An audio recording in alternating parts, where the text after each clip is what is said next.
good day to you. Good morning, good afternoon, good evening to you, whatever time of the day you find yourself listening to this message, watching this video. Good day to you. My name is Jerrie'Me Wright.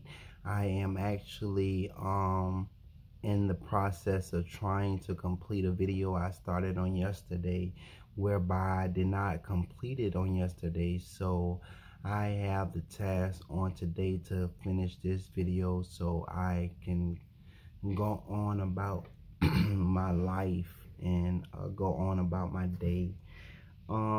Actually 2 weeks ago I was getting ready to go to transformation class, as it was a Tuesday just like today.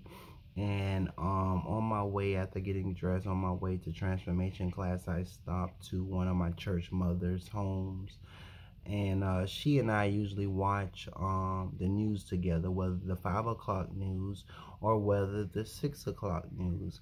We always find ourselves frequently watching the news together.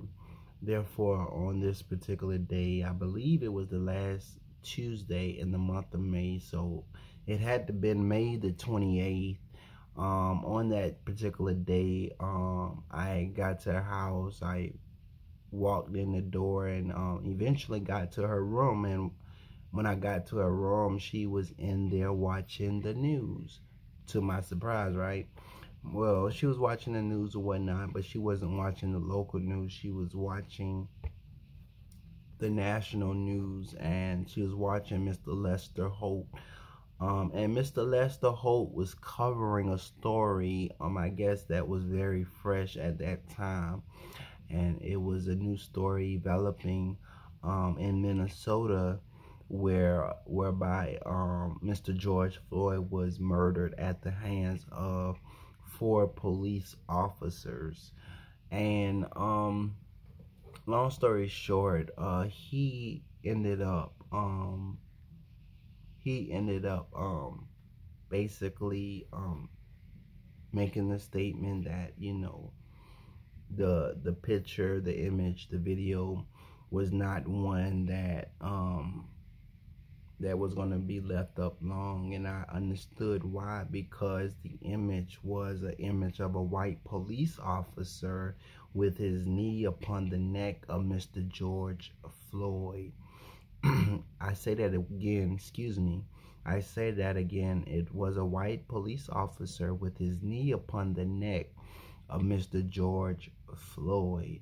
Now, for myself, it definitely did something to me, whereby I ended up walking out of her room, walking to the living room, and walking back, because I did not hear about this story and did not know about this story. This was something new to me. And I actually stayed maybe for 5 minutes more, and then I ended up leaving to head to transformation class.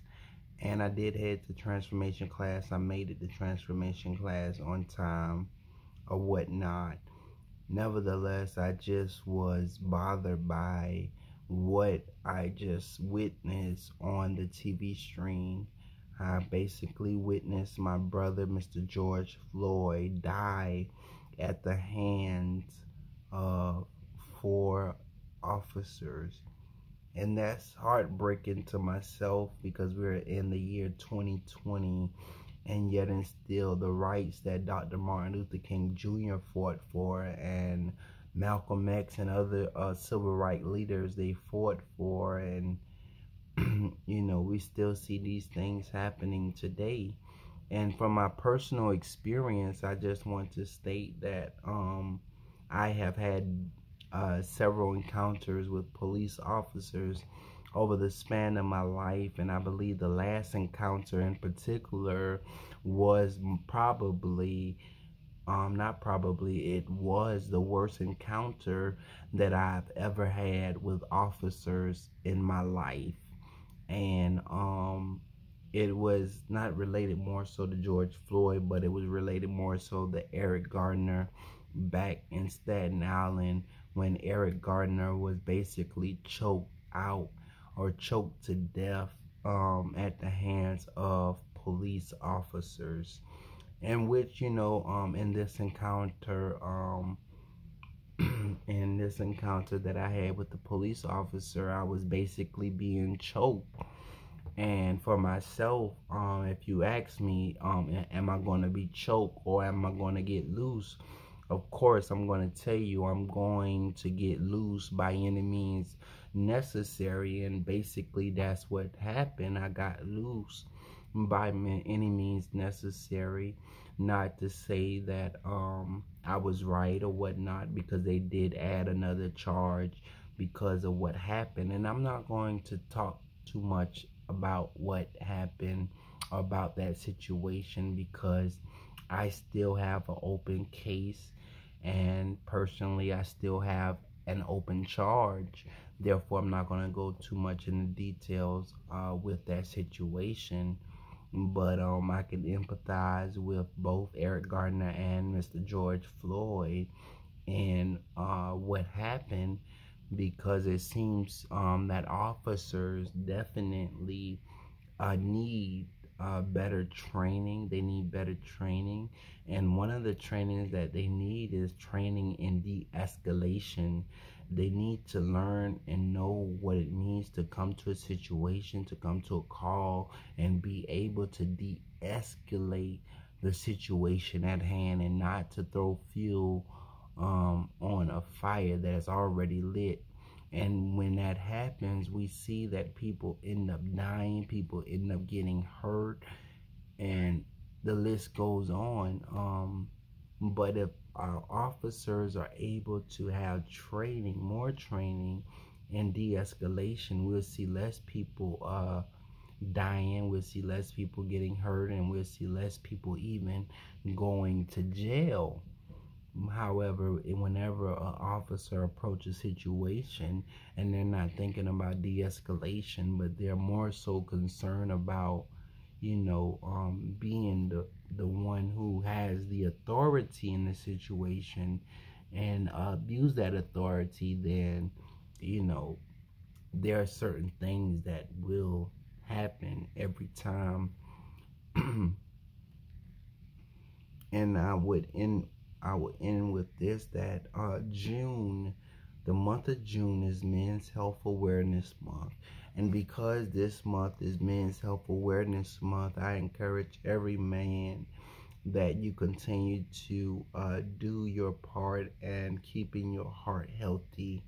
For African American men, we are at the top of our mortality rate as far as health concern. We see that we die at a higher rate because of cardiovascular issues. We die at a higher rate because of cardiovascular issues. And therefore, I want to encourage every African American male, young and old, that you do your part in keeping your heart healthy, that you do your part in even seeing your doctor and scheduling your doctor's appointment, and whether you like to run, that you would take the time out of your day to take a jog or a run per se, but you do your part in keeping your heart healthy, because June is Men's Health Awareness Month. And for African American men, we are usually dying because of cardiovascular issues. And I would just encourage you, like I said, do what you have to do to keep your heart functioning, because the heart is definitely a vital organ, and it's an organ that plays an important part in the body. Therefore, we want to keep our heart working as long as possible. We want to keep our heart pumping as long as possible. Therefore, there are going to be certain things that we have to cut out of our lifestyles, and there are going to be things that we're going to have to put down. There are going to be things that we have to walk away from in order to live a long and healthy life. So you all continue to be encouraged and be blessed and know that God is still seated on the throne. Amen. Love you.